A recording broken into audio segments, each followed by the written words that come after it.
si G Tanji. If you are just joining us, it is a gun show on our show today. And no, we are not talking about anything violent, more of the strength and conditioning of our next guest today.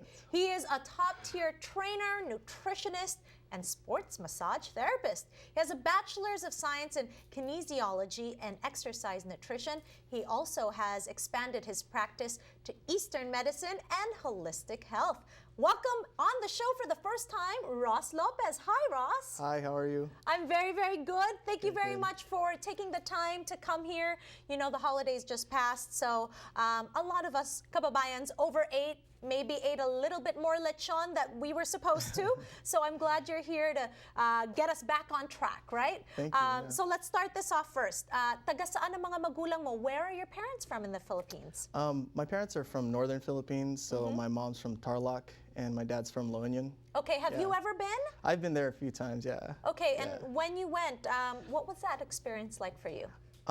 It's amazing. I love the Philippines. I like nature there and the environment there, and just it's been a while since I've been there, but I miss it a lot. Okay. Yeah. All right. So as we know, Filipinos love Filipino food, and it's not the healthiest for us, right? So what can you give us in terms of tips on how to manage our weight? Because obviously this is what you specialize in, right? Right. So I know you consult with a lot of clients. If people want to start, that's always the hardest, isn't it? To like start becoming more healthy. What advice can you give them? Well, being Filipino, I know that we do a lot of things that a lot of others don't do. We eat too much rice, we eat a lot of fried foods. I think that it's okay to have little portions, and going into Christmas and everything, allow yourself those, but don't go overboard with it. And if you do, you know, make sure that you go for a walk or kind of move that food out of your system so it doesn't stay there and turn into fat and make us unhappy. Okay, so you're saying that when we eat too much and we, you know, obviously we don't move around, then it becomes fat, and then we're just sitting there and it really makes us unhappy? Right, really? Right, and it piles up, you know, it's just over time. It's a little bit's okay, but you want most of your food to come from clean sources, you know, lots of vegetables, lots of clean proteins, juices, soups even, coming from mostly vegetables. Okay. So yeah, I think that if you have that good balance, then you can move some of the bad stuff out pretty easy. Okay, so it starts with nutrition, like you mentioned. Yeah. Now, getting into a workout routine. Yes. That's one of my biggest New Year's resolution, right? Is I'm gonna work out, I'm gonna work out, I'm gonna work out. But for those of us that want to start, what advice can you give us? I would say try to identify the things that you enjoy the most with your workouts. You know, some people like spinning, some people like going outside and walking, some people like strength training. It just depends, and some people have no clue. So you have to try a few things, and then we find what works for you and you enjoy, then kind of expand on it a little bit more. Okay. I've done pretty much everything when it comes to fitness, so I help the client kind of decide what they really like, and then we just focus on that. Okay. Yeah. How important is it to have a personal trainer?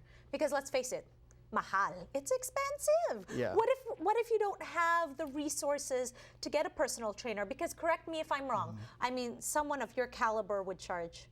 I'm at $200 an hour. What? Wait, what? Yeah.